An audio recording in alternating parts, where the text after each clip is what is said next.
Welcome back to Covers Bracket Breakdown for the Sweet 16 games on Friday, all presented and brought to you by Bet365. Let's jump right into it here. We got four fantastic games. Douglas Farmer, best bet for the Friday Sweet 16 games. Best bet is one you've heard from me before and one you will hear from me again. And yes, that also includes me suggesting Houston's going to keep winning. I am taking the Purdue team total under 61.5, available at neg 120 at Bet365. I vehemently believe we are underappreciating Houston as a whole because the Cougars were bored this year. I mean, they went 22-1 against Big 12 opponents, including, 10-1 against Big 12 teams in the NCAA tournament. They were bored. But if you look at their last four games, that's the Big 12 semifinal, the Big 12 title game, 2 NCAA tournament games, opponents hit the team total unders in 3 of them. You look into the regular season, the last 3 times Houston was favored by only 2 buckets, 2-0-1 against the spread. All 3 of those opponents fell short of their team totals. And I mean, that included Arizona, Texas Tech. These were quality teams. Since February 15th, Houston's defense is nearly a point per 100 possessions better than number 2 in the country, and more than 4 points better than the number 4 defense. St. John's is considered really good, and Houston's is 4 points better per 100 possessions. That's not just a convenient sample size. That's 7 games out of 12 when Houston actually had reason to care. And 6 out of those 7 teams fell short of their team totals. The exception was Gonzaga last weekend. The Bulldogs got desperate and closed with a flurry. They're comfortable at that pace. Purdue is not. If anything, Purdue needs to bring this to a crawl. That is Matt Painter's preference. Matt Painter slowing this down will only further help my belief in this team total under. But I frankly am making this bet because of Houston's top-tier defense. All right, well, let's double down on the Houston Cougars. I like them. -8. It's -115 out there at Bet365. Some places now 8.5 on Houston. And you say all the great things about the defense, about Houston, their quality of competition. It's all there. And I think Purdue could maybe hang around in this game for maybe the first 20 minutes. There's a few things here that I like about the Cougars that really kind of poke the soft spots with the Purdue Boilermakers. One, the way the Cougars hit the offensive glass. There's going to be extra possessions, extra scoring, second chance points. That's been an issue for Purdue at times, giving up second chance points. Not a great rebounding team, but really what stands out to me is second half play.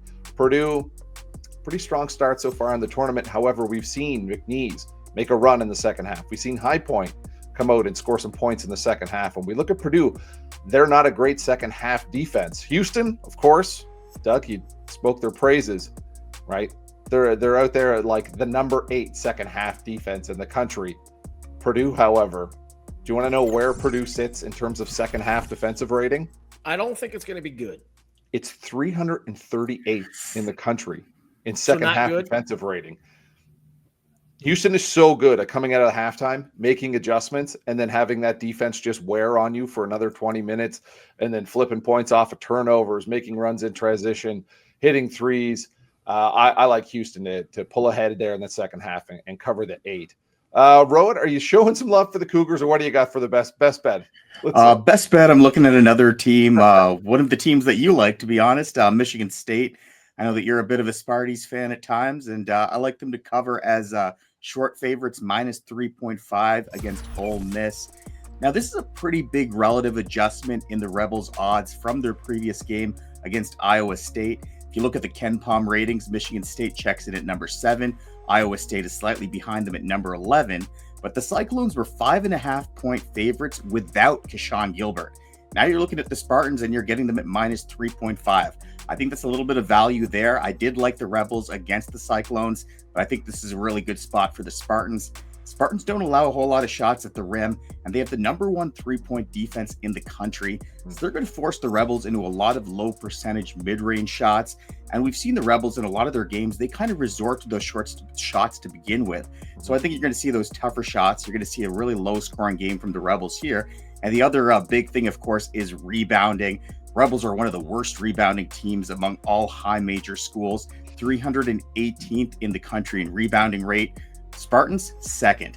So I think the Spartans are going to limit second chances on the offensive glass. They're going to get second chances of their own, and they're going to cover this number pretty easily. All right.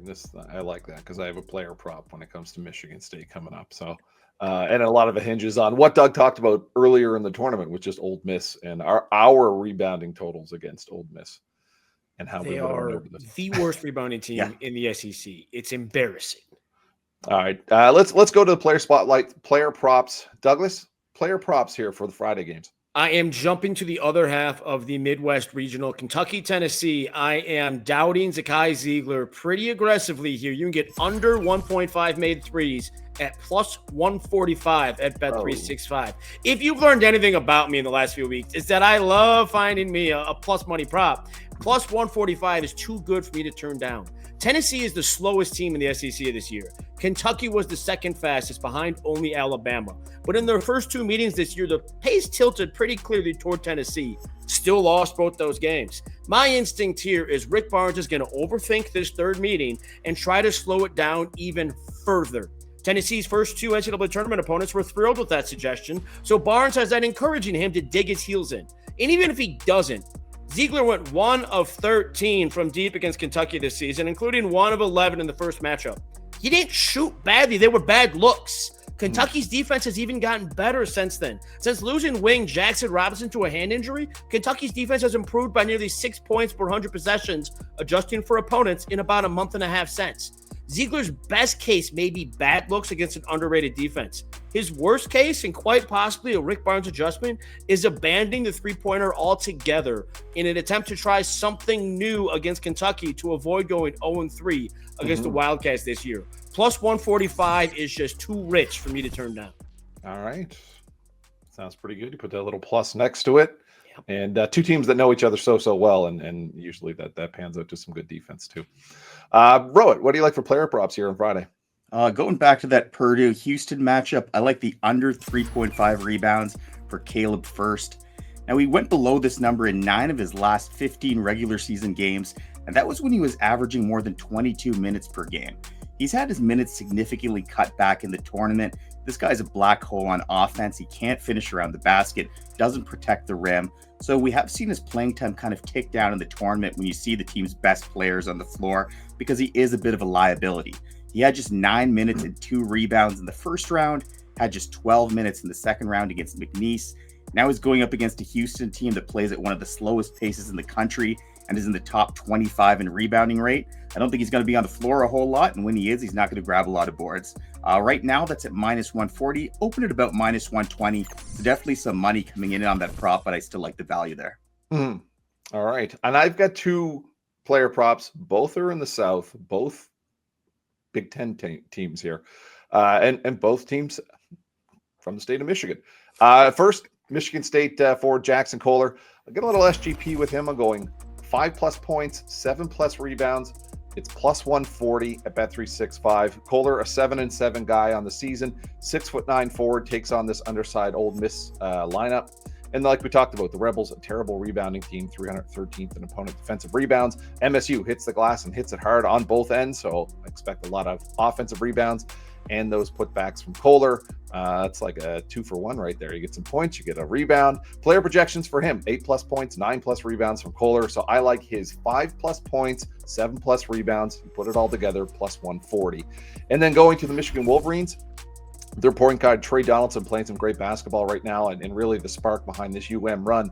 I got him over 3.5 assists. It's plus 115 at Bet365. Donaldson's picked up his playmaking here in the postseason, been really driving this Wolverines offense, dishing out 4 or more assists in 4 of the 5 postseason games, going back to that Big Ten title run. And he's dished out 4+ assists in 16 of his last 24 outings overall. And the Wolverines offense, too, has come along for the ride. This is an offense that only saw an assist to field goal rate around 57%. Their assist percentage now, 66% in the postseason. Player projections hovering around this 3.5 dime total as well, too. 3.3 to as high as 4. I think we're getting good value here at plus 115. And while the Sweet 16, you shouldn't need any extra motivation playing in the Sweet 16, but Trey Donaldson taking on his former team as well, too. Maybe a little extra sprinkle of wanting to get it done against the Auburn Tigers, which is going to be a fantastic basketball game. Let's look at upsets. Like I said, a ton of tough to find some upsets at this time of the year, unless your name is Douglas Farmer and you like this team.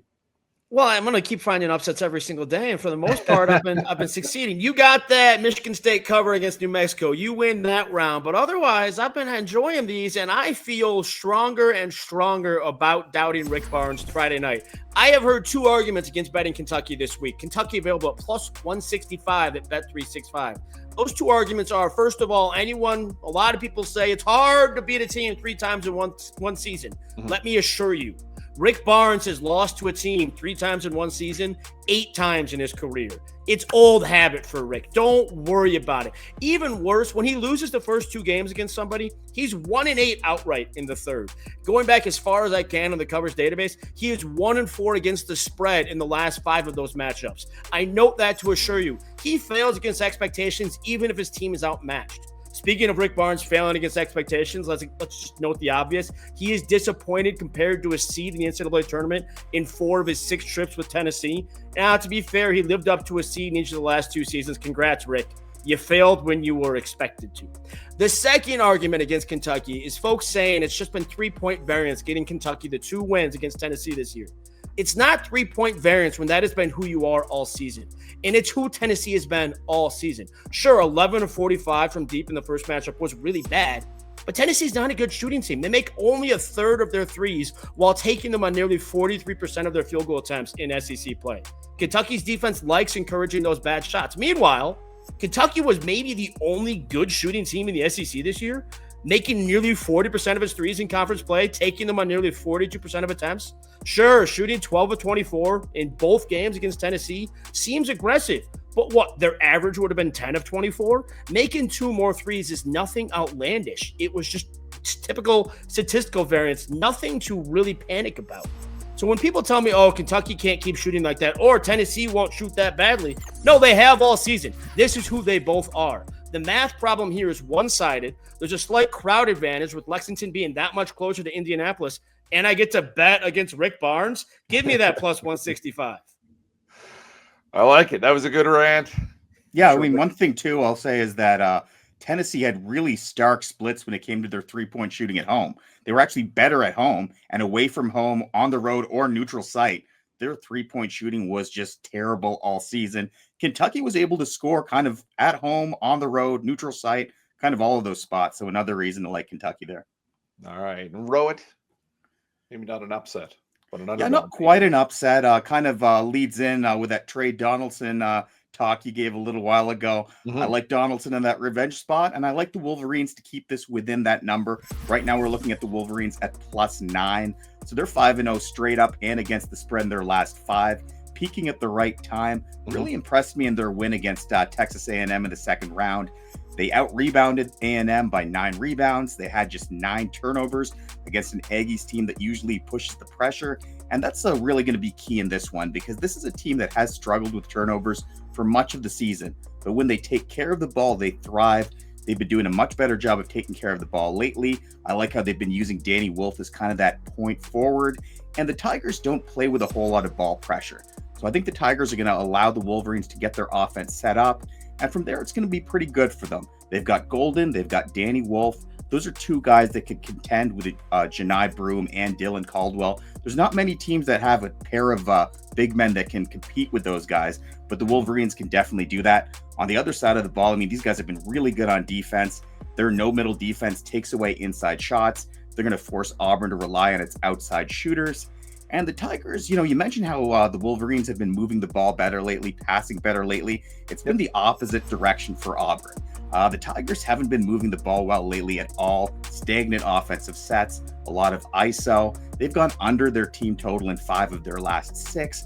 And if you look at their ATS mark over their last 10, 3-7 against the spread. They did end up winning and covering against Creighton, but they had to pull away late in that one. Didn't really impress me a ton there. So I don't think they're going to be able to run away with this one. I like taking the Wolverines with the points. All right. A couple ghosts for Auburn as well. Danny Wolf, part of that Yale team that knocked them off last year. So some ghosts on the court there for the Auburn Tigers.